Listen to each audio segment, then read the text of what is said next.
You talked a little bit about business outcomes, protect the bank, grow the bank, obviously become more efficient. Wondering if you have any perspective on what some of the execution capabilities or some of the levers they need to pull in order to get those business outcomes. I think there are 4 things that I want to outline in this kind of piece. I think it's time that the CEOs of every bank make data a CEO priority. It should be a priority for the business leaders and the CEO. I think once that they have that priority, they then need to kind of sit down and really develop a data strategy that is aligned to their business and is more end-to-end and robust. Once they have a robust data strategy, I think the next thing they need to focus on is their talent. Really hire for the right talent who are data-driven. They are also need to hire talent which are going to be making data-driven decisions. I think the last thing they also need to focus on as they go through this journey is create abilities to deploy those insights that they have, both with people and also in terms of the processes that they have.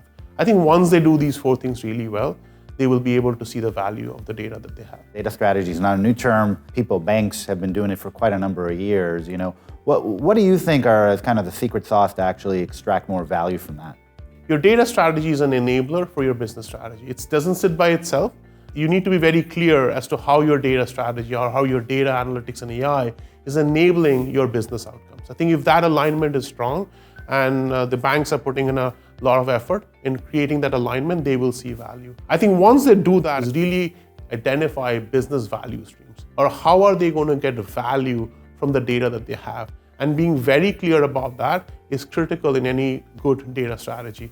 I think the third thing they need to do is enable action through insights. I think a lot of times I find organizations are insight rich but action poor. This needs to happen across the organization. It needs to happen at the CAO level, at the business leaders level, but it also needs to happen in the front line and in the back offices. As people are doing their jobs, there needs to be a way that they're being empowered with data and they can make better decisions using data. If every part of the organization is making better decisions using data, they are then a data-driven organization. And the last thing that I would leave you with is KPIs.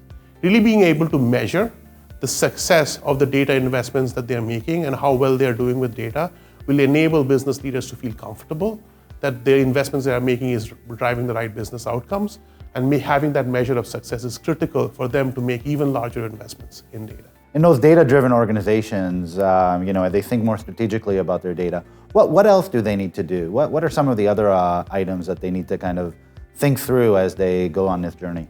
If you are a data-driven organization, you're making decisions based on data, and you don't have good data, you will be making wrong decisions, and it can pose a huge risk to your organization. I think investing in data management, investing in data quality is critical for banks to really do well around data. I think the second thing is around really training and upskilling your staff around data literacy and really providing them with the training opportunities to really be relevant and understand some of the changes that are happening in this space is important. There's a lot of change happening here.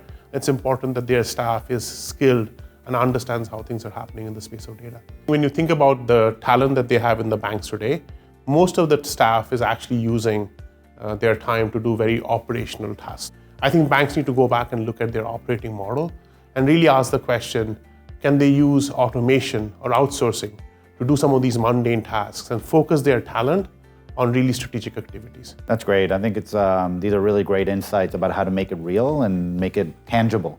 So before we wrap up, any final thoughts on this domain? I think one of the things about data is speed matters. What you will find with most of the banks is their data processes are either driven by a monthly or sometimes even quarterly processes. So by the time they get their data, it's actually a bit too late to drive any business value through it.